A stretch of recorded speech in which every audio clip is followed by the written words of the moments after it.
Welcome to the November 2025 Hero Studio Layering Stencil of the Month called On the Shelf.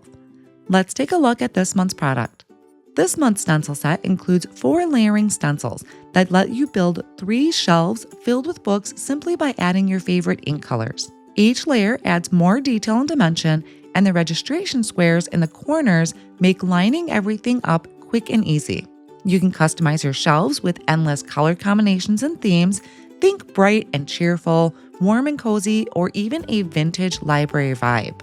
Whether you're making cards for book lovers, gift tags for teachers, or journaling pages, this set is full of creative possibilities. Now let's create a card. Start by taking a piece of white cardstock cut to 5.5 by 8.5 and securing it down to your work surface using repositionable tape. Place the first layer of the stencil over the top of your cardstock and hold down with a low-tack tape.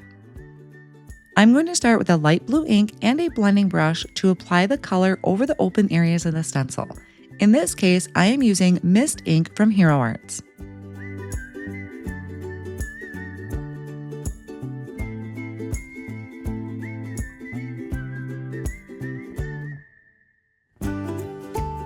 Once I'm finished, I'm going to remove the stencil, line up the registration squares to line up the second layer of the stencil, and then this time come in with green apple ink. Each stencil is labeled down in the bottom left-hand corner with a 1, 2, 3, and 4 to help you know what order to apply the color in.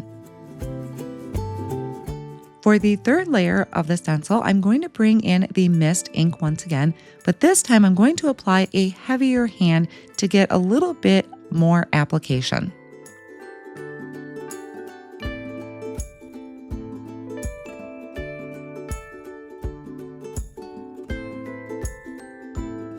For the last layer of the stencil, I'm going to be using Dusty Blue, which is a little bit darker shade, to finish adding in the details on the bindings of the books.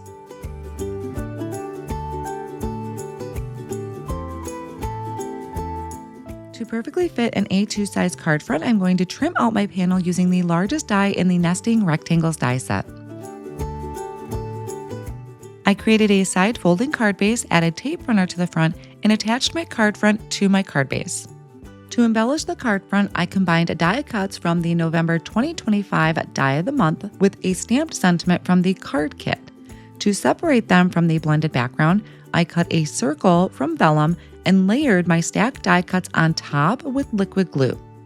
I added another stacked die cut to the back, which gives extra dimension and cleverly hides foam squares behind the sentiment and the focal image. The vellum circle helps diffuse the background without blocking the design.